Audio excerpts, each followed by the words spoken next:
മകളെ, മഹാഭാരത യുദ്ധത്തിൻ്റെ 11-ാം ദിവസത്തെ സംഭവങ്ങളെക്കുറിച്ചായിരുന്നു നമ്മൾ പറഞ്ഞു തുടങ്ങിയത്.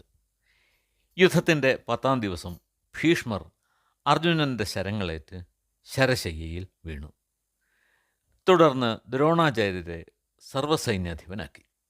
ഭീഷ്മർ ആയുധം വെടിഞ്ഞതോടെ കർണൻ യുദ്ധത്തിന് തയ്യാറായി ഇറങ്ങി. അത് കർണൻ്റെ ഒരു പ്രതിജ്ഞയായിരുന്നു.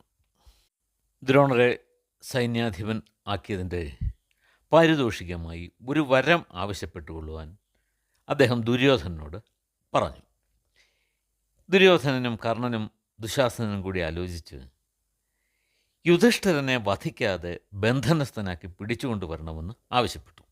എന്നാൽ യുധിഷ്ഠിരൻ അർജുനൻ്റെ സംരക്ഷണയിലായതിനാൽ തനിക്കതിന് കഴിയില്ലെന്നും അർജുനനെ ദൂരേക്ക് അകറ്റിക്കൊണ്ടുപോയാൽ ദുര്യോധനൻ്റെ ആഗ്രഹം നിറവേറ്റാമെന്നും ദ്രോണർ ശപഥം ചെയ്തു.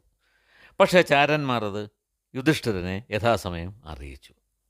അർജുനൻ ഏതു വിധത്തിലും യുധിഷ്ഠിരനെ സംരക്ഷിച്ചു കൊള്ളാമെന്ന് വാക്കുകൊടുക്കുകയും ചെയ്തു.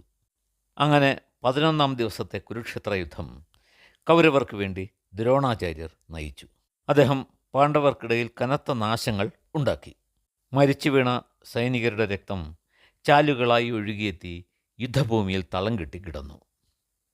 യുധിഷ്ഠിരൻ മറ്റ് മഹാരഥന്മാരായ രാജാക്കന്മാരെയും കൂട്ടി വന്ന് ദ്രോണാചാര്യരെ എതിർത്തു. പക്ഷേ കൗരവ സൈന്യം അവരെ വളഞ്ഞ് ആക്രമിക്കുവാൻ തുടങ്ങി. ശകുനിയും സഹദേവനും തമ്മിൽ യുദ്ധം ചെയ്തു. ഇരുവരും പരസ്പരം തേർ തകർക്കുകയും സഹദേവൻ്റെ സാരഥി മരിക്കുകയും ശകുനിയുടെ തേർ തകർന്നു വീഴുകയും ചെയ്തു. പിന്നീട് അവർ യുദ്ധഭൂമിയിൽ ഇറങ്ങി നിന്നുകൊണ്ട് ഗദായുദ്ധം ആരംഭിച്ചു. ഈ സമയത്ത് പൗരവൻ എന്ന ഒരു രാജാവ് അഭിമന്യുവിനോട് യുദ്ധം ചെയ്യുവാൻ എത്തി. അയാൾ അലറി വിളിച്ചുകൊണ്ട് അർജുനപുത്രനെ അമ്പുകൾ കൊണ്ട് മൂടി. പൗരവൻ്റെ ശരങ്ങളെ തടഞ്ഞുകൊണ്ട് അഭിമന്യു അയാളുടെ രഥക്കൊടിമരം തകർക്കുകയും കുതിരകളെ വധിച്ച് സൂതനെ മുറിവേൽപ്പിക്കുകയും ചെയ്തു. ഒരു വാളും എടുത്തുകൊണ്ട് അഭിമന്യു പൗരവൻ്റെ തേർത്തട്ടിൽ ചാടിക്കയറി അയാളെ മുടി കുത്തിപ്പിടിച്ച് നിലത്തിഴച്ചുകൊണ്ട് വന്നു. അപ്പോൾ അഭിമന്യുവിനെ തടയുവാൻ ജയദ്രഥൻ എത്തിച്ചേർന്നു. അഭിമന്യു പൗരവനെ വിട്ട് ജയദ്രഥനോട് ഏറ്റുമുട്ടി. ജയദ്രഥൻ പ്രയോഗിച്ച അസ്ത്രങ്ങളെയെല്ലാം അഭിമന്യു വാൾ കൊണ്ട് വെട്ടിയെറിഞ്ഞു. ചിലത് പരിച കൊണ്ട് തടഞ്ഞു. അവസരം കിട്ടിയപ്പോൾ ഇരുവരും ഓരോ രഥങ്ങളിൽ കയറി. രഥത്തിൽ ജ്വലിച്ചു നിന്ന് യുദ്ധം ചെയ്യുകയായിരുന്ന അഭിമന്യുവിനെ കൗരവരാജാക്കന്മാർ കൂട്ടത്തോടെ വളഞ്ഞു. ശല്യർ അതിനിശ്ചിതമായ ഒരു ശക്തിയെ അഭിമന്യുവിൻ്റെ നേർക്ക് അയച്ചു.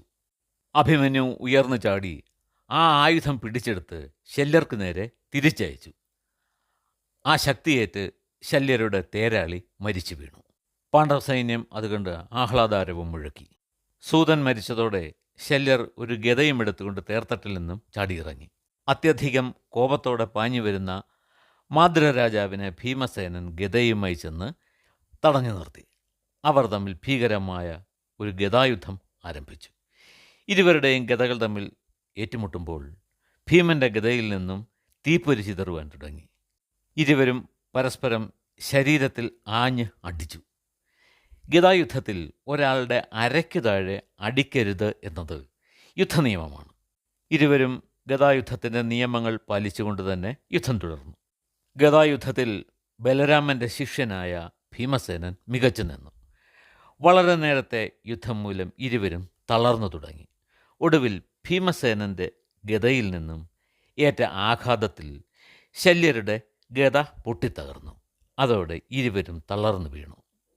ഇത് കണ്ടപ്പോൾ കൃതവർമാവ് എത്തി ശല്യരെ തൻ്റെ രഥത്തിൽ കയറ്റി ദൂരേക്ക് ഓടിച്ചുകൊണ്ടുപോയി. ഭീമസേനൻ തളർച്ച വിട്ടുണർന്ന് കൂടുതൽ ഉന്മേഷവാനായി യുദ്ധം തുടർന്നു. സഞ്ജയൻ തുടർന്നു. രാജാവേ, ശല്യരുടെ പരാജയം കണ്ട് കൗരവർ ഭയന്ന് പിന്മാറി. പാണ്ഡവർ വിജയഭേരി മുഴക്കി. കൗരവരുടെ പിന്മാറ്റം കണ്ടപ്പോൾ ദ്രോണർ പറഞ്ഞു, വീരന്മാരെ, ആരും പോർക്കളം വിട്ട് ഓടിപ്പോകരുത്, എല്ലാവരും മടങ്ങി വരുവിൻ, ശക്തമായി യുദ്ധം ചെയ്യുവിൻ.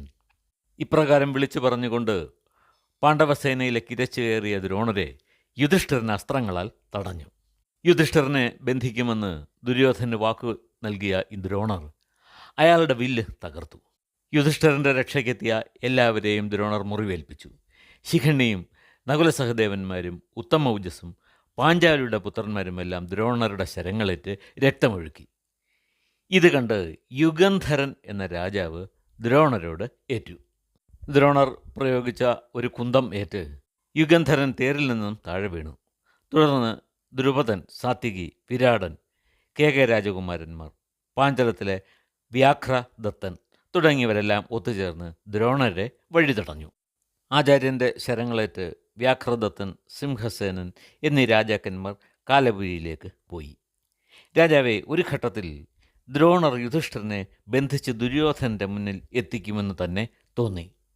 പക്ഷേ അപ്പോഴേക്കും ഭഗവാൻ ശ്രീകൃഷ്ണൻ തെളിച്ച രഥത്തിൽ എത്തിയ പാർത്ഥൻ കൗരവ സൈന്യത്തെ ശക്തമായി ആക്രമിച്ചു.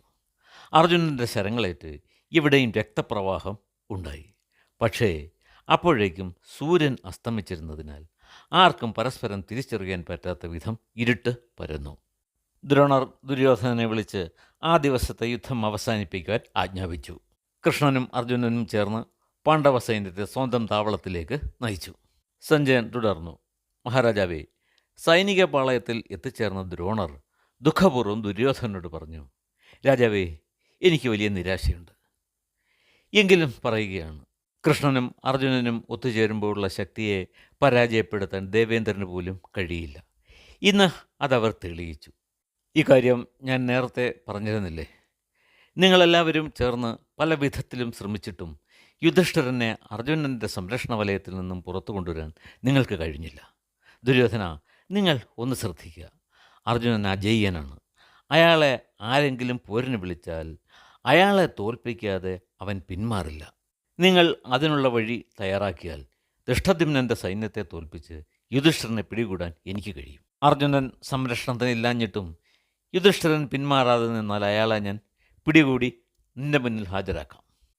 ആചാര്യൻ്റെ വാക്കുകൾ കേട്ടപ്പോൾ തൃകർത്ത രാജാവും സഹോദരന്മാരും കൂടി ദുര്യോധനോട് പറഞ്ഞു, രാജാവേ, ഞങ്ങൾ യുദ്ധഭൂമിയിൽ അർജുനനാൽ അപമാനിക്കപ്പെട്ടുകൊണ്ടിരിക്കുകയാണ്. അതിന് പകരം വീട്ടാൻ അവസരത്തിനായി ഞങ്ങൾ കാത്തിരിക്കുകയാണ്. ഭാഗ്യമുണ്ടെങ്കിൽ അവനെ ഞങ്ങളുടെ മുന്നിൽ കിട്ടും. അപ്പോൾ യുധിഷ്ഠിരൻ്റെ സമീപത്തു നിന്നും അയാളെ ഞങ്ങൾ അകറ്റിക്കൊണ്ടുപോയി വധിച്ചുകൊള്ളാം. ഇനി ഈ യുദ്ധത്തിൽ തൃകർത്തന്മാരായ ഞങ്ങളോ അർജുനനോ ആരെങ്കിലും ഒരാൾ മതി. സഞ്ജയൻ പറഞ്ഞു, മഹാരാജാവേ, തൃകർത്ത സഹോദരന്മാരായ സത്യവർമ്മൻ, സത്യവ്രതൻ, സത്യഷു, സത്യകർമ്മൻ എന്നിവർ ദുര്യോധനന് മുമ്പിൽ ശപഥം ചെയ്തിട്ട് തങ്ങളുടെ വമ്പിച്ച സൈന്യവുമായി മടങ്ങിപ്പോയി. രാജാവേ, തൃകർത്ത രാജാവായ സുശർമ്മനൊപ്പം മാളവവീരന്മാരും മദ്രകവീരന്മാരും പ്രതിജ്ഞ ആവർത്തിച്ചു. അവരോടൊപ്പം ഒട്ടുവളരെ രാജാക്കന്മാരും അഗ്നിസാക്ഷിയായി ശപഥം ചെയ്തു. യുദ്ധത്തിൽ നിന്നും പിന്തിരിഞ്ഞോടുകയില്ല എന്നും അപ്രകാരം സംഭവിച്ചാൽ മഹാഭാവികൾക്ക് അനുഭവിക്കേണ്ടി വരുന്ന നരകദുഃഖം ഞങ്ങൾ അനുഭവിച്ചു കൊള്ളാം എന്നുമായിരുന്നു അവരുടെ ശപഥം. അവർ പോർവിളി മുഴക്കിക്കൊണ്ട് യുദ്ധഭൂമിയുടെ തെക്കുഭാഗത്തേക്ക് പോയി. സംശപ്തകന്മാരും തൃകർത്തന്മാരും ഉയർത്തിയ ശപഥത്തിൻ്റെ അലയൊലികൾ പാണ്ഡവപാളയത്തിലും കേൾക്കാമായിരുന്നു. അപ്പോൾ അർജുനൻ യുധിഷ്ഠിരനെ സമീപിച്ചിട്ട് പറഞ്ഞു, ജ്യേഷ്ഠ, അവരുടെ ശപഥം കേൾക്കുന്നില്ലേ? എല്ലാവരും എന്നെയാണ് ലക്ഷ്യം വയ്ക്കുന്നത്. ഈ സൈന്യത്തെ മുഴുവൻ വധിക്കുവാൻ അങ്ങ് എനിക്ക് അനുവാദം തരണം. യുധിഷ്ഠിരൻ പറഞ്ഞു, അനുജ, ദ്രോണാചാര്യർ നടത്തിയ പ്രതിജ്ഞ നീയും കേട്ടതല്ലേ? അത് നടപ്പാക്കാതിരിക്കാനുള്ള വഴികളെക്കുറിച്ച് ആലോചിക്കൂ. അസ്ത്രാദിവിദ്യയിൽ അതീവ നൈപുണ്യമുള്ള ആചാര്യൻ പോർക്കളത്തിൽ തളർന്നു പോകില്ല എന്നറിയാമല്ലോ. എന്നെ ബന്ധനസ്ഥനാക്കി ദുര്യോധനന് നൽകാമെന്നാണ് ആചാര്യൻ ആഗ്രഹിക്കുന്നത്. അർജുനൻ പറഞ്ഞു, രാജാവേ, എന്നെ വെല്ലുവിളിച്ചവരിൽ നിന്നും പിന്മാറുവാൻ എനിക്കാവില്ല. ഈ വരുന്ന ദിവസത്തെ യുദ്ധത്തിൽ അങ്ങയെ സംരക്ഷിക്കാൻ സത്യജിത്ത് എപ്പോഴും അങ്ങയോടൊപ്പം ഉണ്ടാകും. ഇവൻ ഏതെങ്കിലും വിധത്തിൽ വധിക്കപ്പെട്ടാൽ വേറെ ആരൊക്കെ അങ്ങയോടൊപ്പം ഉണ്ടെങ്കിലും അങ്ങ് യുദ്ധക്കളത്തിൽ നിൽക്കരുത്. യുധിഷ്ഠിരന് സന്തോഷമായി. അയാൾ അർജുനനെ ആശീർവദിച്ചു. സത്യജിത്ത് അപ്പോൾ തന്നെ തൻ്റെ ചുമതല ഏറ്റെടുത്തു. അർജുനൻ തൃകർത്തന്മാരോട് ഏറ്റുമുട്ടുവാൻ വേണ്ടി പുറപ്പെട്ടു. ദ്രോണാചാര്യരോടൊപ്പം ദുര്യോധനൻ യുധിഷ്ഠിരനെ ബന്ധനസ്ഥനാക്കുന്നതിനെക്കുറിച്ച് ചിന്തിച്ചു. കഥയുടെ ബാക്കി ഭാഗം നമുക്ക് അടുത്ത ദിവസം കേൾക്കാം.